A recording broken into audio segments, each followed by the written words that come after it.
Greetings fellow mages, Exalt here, bringing you your daily dose of magic Manastrike. How you all doing? I hope you guys are having a great time. My apologies for not being able to upload anything yesterday. I was feeling under the weather, so I decided to just one, take a rest, and number two, take the opportunity to observe what's happening because the meta has changed since the updates have been pushed. The landscape of the game has changed. If you've been active in the past couple of hours, you probably figured out that there aren't as many Tezzeret users because the River Demon has received some nerfs, right? You can only now sacrifice a maximum of 5 creatures.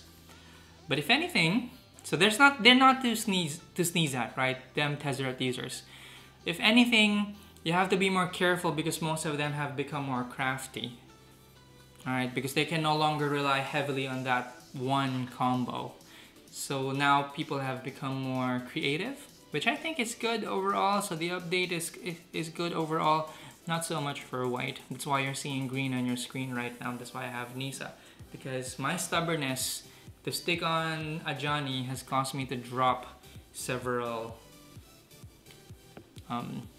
points, right?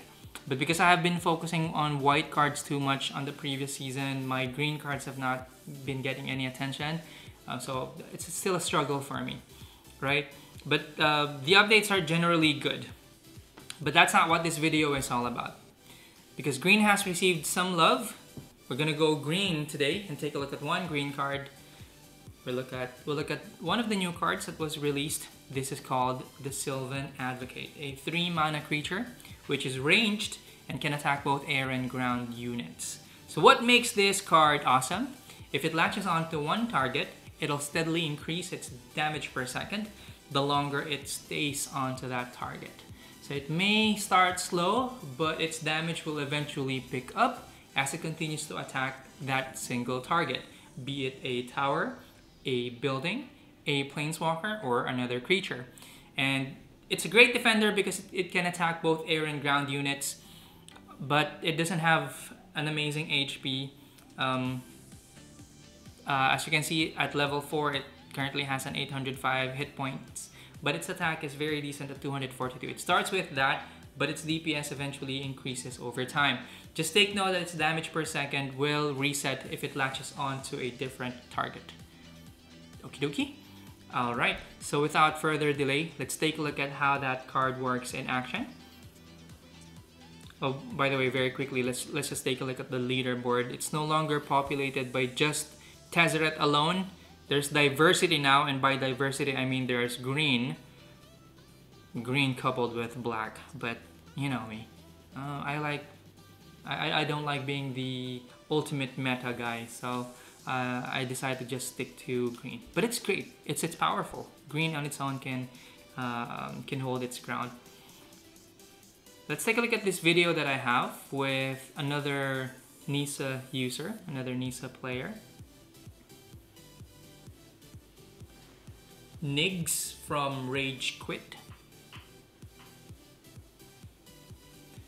And as you can see, this one's rank 7. That's because I fell from rank 8 to rank 7 because I kept on using Ajani, because I had high hopes for Ajani.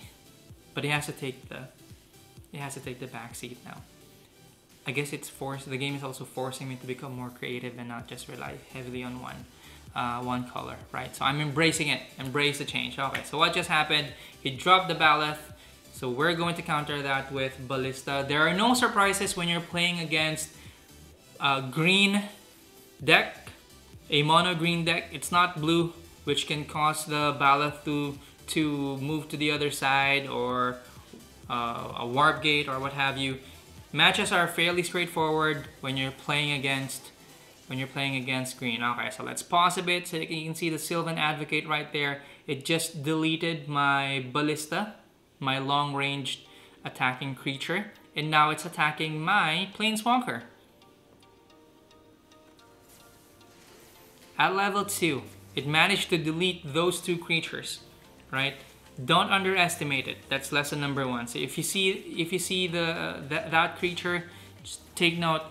It can cause a lot of damage, which is what it's doing right now. Notice that it chipped a big chunk of HP on my tower. It's gonna start slow. It took 1, 2, 3, 4, 5. At level 4, at rank 7, rank 7 tower, it took 5 hits. Not bad.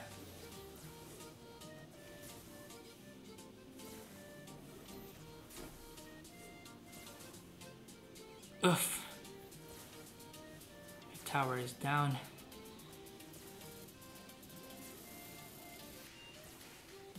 Okay. We're defending here, that's why I have the tank in front. And this is serving as my my archer. I know the Hadron Scouts are gonna die in one hit because Nisa can attack 3 creatures in one go, right? But I did that just so I could distract it.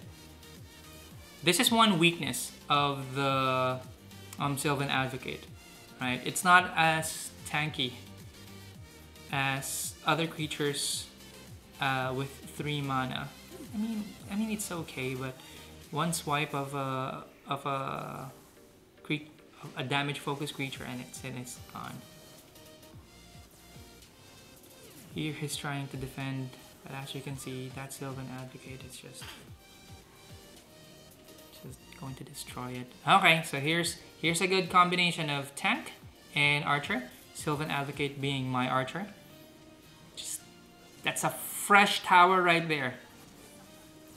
4, 5, 6 seconds, 7 seconds, and it's almost gone. Wow.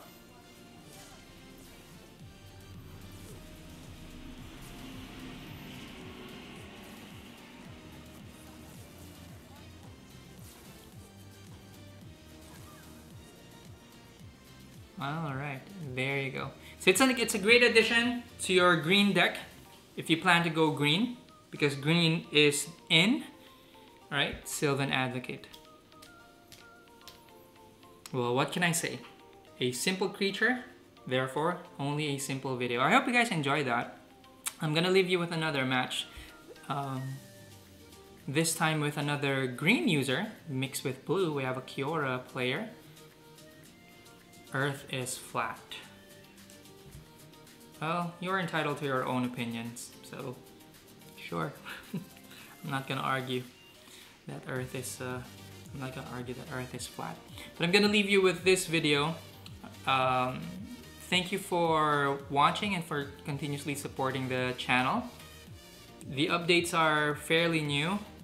Let's see how they play out in the next couple of days. Maybe we can stream more content, create more content based on what we learn from the meta. And yeah, you guys have a great time. This is Exalt signing off. I will see you in the next video. Thank you guys.